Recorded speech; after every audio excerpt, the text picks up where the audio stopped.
చిన్ని serial today episode. Madhu స్వప్న ఇద్దరు కలిసి అమ్మవారి టెంపుల్కి వెళ్తారు. మధు, మా అమ్మని నా నుంచి ఎలాగైనా దూరం చేసావమ్మా, కానీ మా నాన్ననైనా నాకు దగ్గర చేసేలా చూడమ్మా. అలాగే మహిని, చందు, లోహితాని, మా అత్తయ్యని నాకు కనిపించేలా చూడమ్మా అనేసి వేడుకుంటుంది. స్వప్న, నువ్వు మ్యాడీని ప్రేమిస్తున్నావు కదా, నీకు మ్యాడీ అంటే ఇష్టమే కదా, ఆ దేవుడు నిన్ను మ్యాడీని కలుపుతాడేమో, ఈ బ్యాంగిల్స్ దేవుడి దగ్గర వేసి చూడు అనేసి మధుకి చెప్తుంది స్వప్న. అప్పుడు మధు బ్యాంగిల్స్ని దేవుడి దగ్గర పెట్టేసరికి అవి పడతాయి. అప్పుడు మధు చాలా సంతోషిస్తుంది. అంటే మ్యాడీ నాకే దక్కుతాడు, ఎలాగైనా నా ప్రేమే గెలుస్తుంది అనేసి మధు చాలా సంతోషపడుతుంది. మధు, స్వప్న ఇద్దరు కాలేజీకి వచ్చి మ్యాడీ దగ్గరికి వచ్చి దేవుడి దగ్గరికి వెళ్ళాను అనేసి బొట్టు పెడుతుంది మధు.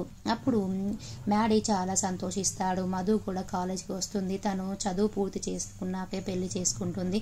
తను ఒక 100 మందికి జాబ్ ఇస్తుంది అనేసి చాలా సంతోషిస్తాడు మ్యాడీ.